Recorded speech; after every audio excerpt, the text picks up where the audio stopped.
ഈ നിൽക്കുന്നത് ഞങ്ങളുടെ അച്ചാച്ചനാണ്.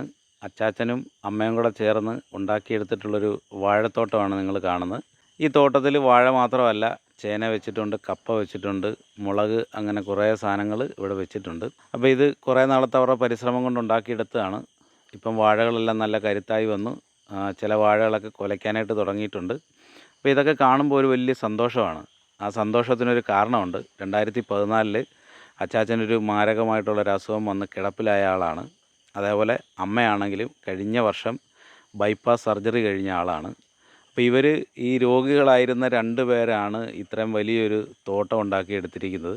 അപ്പോൾ ഇവർ 2 പേരും രോഗികളാണെന്ന് വിചാരിച്ച് വീട്ടിൽ വെറുതെ ഇരിക്കാതെ നിരന്തരമായി മണ്ണിൽ അധ്വാനിച്ചതിൻ്റെ ഫലമാണ് നിങ്ങളീ കാണുന്നത്.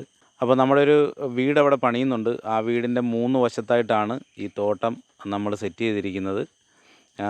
ലെഫ്റ്റും റൈറ്റിലും അതേപോലെ ഫ്രണ്ടിലുമായിട്ട് 3 സ്ഥലത്താണ് തോട്ടം ഉള്ളത്.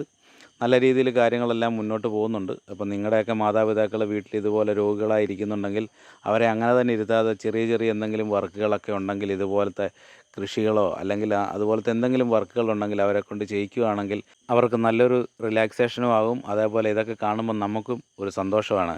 അവർ വീട്ടിൽ വെറുതെ ഇരുന്ന് പോയി കഴിഞ്ഞാൽ അങ്ങനെ തന്നെ ഇരുന്ന് പിന്നെയും പിന്നെയും രോഗികളായി മാറത്തേ ഉള്ളൂ. അപ്പോൾ ഇതേപോലെ ചെറിയ ചെറിയ അധ്വാനങ്ങളൊക്കെ ചെയ്യുകയാണെന്നുണ്ടെങ്കിൽ അവരെ രോഗികളാണെന്നും പറഞ്ഞ് തള്ളാതെ നമ്മുടെ കൂട്ടത്തിൽ നമ്മളിൽ ഒരാളായിട്ട് നമുക്ക് അവരെ നിർത്താനായിട്ട് സാധിക്കും. അപ്പോൾ നിങ്ങളുടെ വീട്ടിൽ ആരെങ്കിലുമൊക്കെ ഇതേപോലെ ചെയ്യാൻ തയ്യാറായിരിക്കുന്ന മാതാപിതാക്കളുണ്ടെങ്കിൽ അവരെ കൊണ്ട് അങ്ങനെയുള്ള കാര്യങ്ങൾ ചെയ്യിക്കാനായിട്ട് എല്ലാവരും ശ്രദ്ധിക്കുമെന്ന് വിശ്വസിക്കുന്നു.